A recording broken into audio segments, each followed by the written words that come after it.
আসসালামু আলাইকুম everyone. Culinary art by সঞ্জুর আজকের আয়োজনে আপনাদেরকে ওয়েলকাম জানাচ্ছি। আজকে আমি আপনাদের জন্য নিয়ে এসেছি চিকেন সসেজ রেসিপি। এই চিকেন সসেজ অনেক ধরনের খাবারে ব্যবহার করা যায়, যেমন পিৎজা, বার্গার, স্যান্ডউইচ, তারপর নুডলস, পাস্তা, চাউমিন, যে কোনো রেসিপিতে ইউজ করা যায়। চিকেন সসেজ ইউজ করলে রেসিপির স্বাদটা আরও বহুগুণে বাড়িয়ে দেয়। একদম ঘরোয়া উপায়ে খুবই অল্প কিছু উপকরণ দিয়ে আজকে এই চিকেন সসেজ রেসিপিটি তৈরি করে দেখাবো। আপনারা শুরু থেকে শেষ পর্যন্ত দেখবেন। তো চলুন শুরু করা যাক। এখানে আমি দুটো মুরগির বুকের মাংসকে ব্লেন্ডারে ব্লেন্ড করে কিমা করে নিয়েছি। আপনারা চাইলে পাটায়ও কিমা করে নিতে পারেন। খুবই মিহি করে কিমা করে নিতে হবে। 3 কোয়া রসুন খুব ভালোভাবে কুচি করে নিয়েছি। চিলি ফ্লেক্স দিয়ে দিচ্ছি 1.5 টেবিল চামচ, 1/2 টেবিল চামচ পরিমাণ গোলমরিচ, 1 চিমটি টেস্টিং সল্ট, 1 চা চামচ পরিমাণ লাল মরিচ গুঁড়া, আদা রসুন দিয়ে দিচ্ছি 1 টেবিল চামচ পরিমাণ, কর্নফ্লাওয়ার দিয়ে দিচ্ছি 3 টেবিল চামচ পরিমাণ।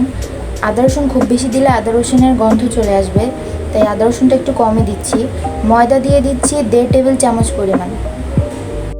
দিয়ে দিচ্ছি 1 টেবিল চামচ পরিমাণ সয়া সস, স্বাদ মতো লবণ এবং টমেটো সস 1 টেবিল চামচ। খুব ভালোভাবে সবগুলো উপকরণ একসাথে মিশিয়ে নিব। মুরগির সাথে যেন সবগুলো উপকরণ খুব ভালোভাবে মিক্স হয়ে যায়, সেরকমভাবে মাখাতে হবে। এবার আমরা 1 টেবিল চামচ পরিমাণ সয়াবিন তেল দিয়ে দিচ্ছি। তেলটা দিলে হাতে আর লেগে আসে না, আমাদের হাতে আরও বেশি লেগে যাচ্ছে, তাই আমি আরেকটু পরিমাণ সয়াবিন তেল দিয়ে দিলাম। দিয়ে ভালো মতো মাখিয়ে নিব।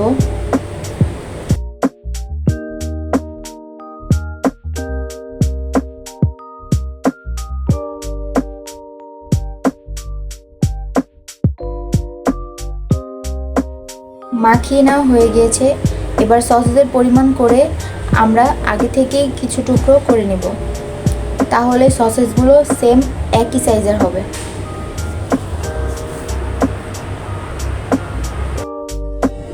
সব সসেজের টুকরো করে নিয়েছি।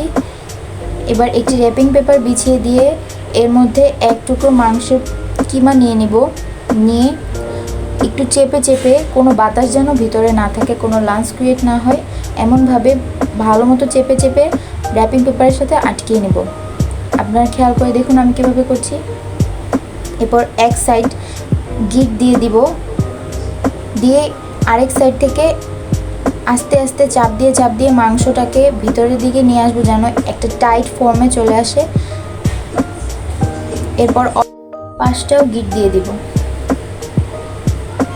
যদি কোনো সাইডে একটু কম বেশি হয়ে থাকে, এভাবে বোর্ডের উপরে নিয়ে হাত দিয়ে প্রেস করলেই ঠিক হয়ে যাবে। আমি আরেকটা তৈরি করে দেখাচ্ছি। সেম একই প্রসেসে এভাবে আমরা সবগুলো সসেস বানিয়ে নিব।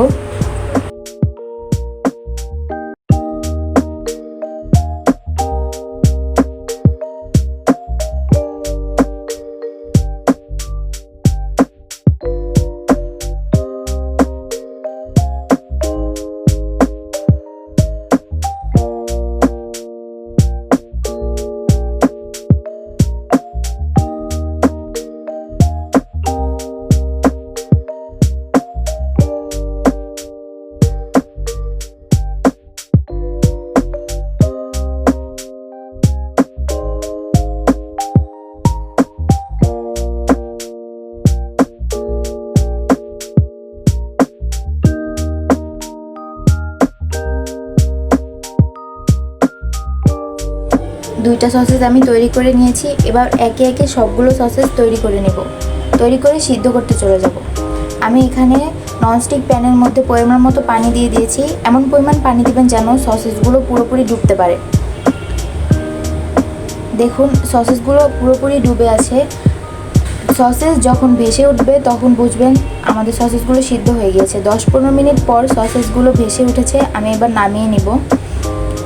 নামিয়ে একদম ঠান্ডা বরফ পানির মধ্যে সসেসগুলোকে নিতে হবে। সসেসগুলো নামিয়ে নিয়েছি। এবার ঠান্ডা বরফ পানির মধ্যে 10 মিনিটের মতো সসেসগুলোকে ভিজিয়ে রাখবো। এতে ওপরের বাইন্ডিংটা একদম শক্ত হয়ে যাবে। এবার আমি আপনাদেরকে সসেসগুলো কেটে বের করে দেখাচ্ছি কতটা পারফেক্ট হয়েছে এবং শক্ত হয়েছে।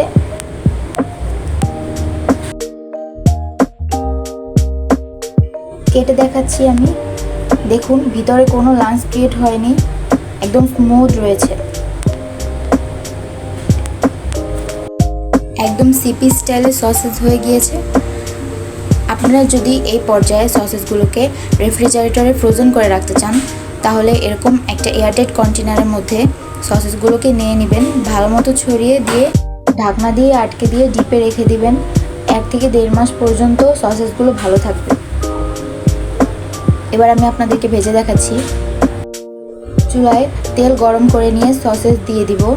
আমাদের তেল গরম হয়ে গিয়েছে, এবার আমরা সসেস দিয়ে দিচ্ছি।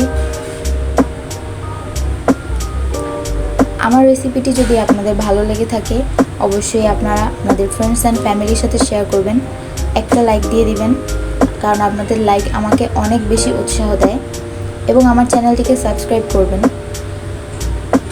আমার রেসিপিটিকে ফলো করে বাসায় হুবহু তৈরি করে আমার সাথে অবশ্যই শেয়ার করবেন। আমাদের সসেসগুলো কথা বলতে বলতে ভাজা হয়ে গিয়েছে, এবার আমরা নামিয়ে নেব। এতক্ষণ আমার সাথে থাকার জন্য আপনাদের সকলকে অসংখ্য ধন্যবাদ। এভাবেই আমাকে সাপোর্ট করে যাবেন, তাহলে আমি আরও বেশি বেশি ভিডিও নিয়ে আপনাদের সামনে হাজির হব। তো সো টিল দেন, আল্লাহ হাফেজ।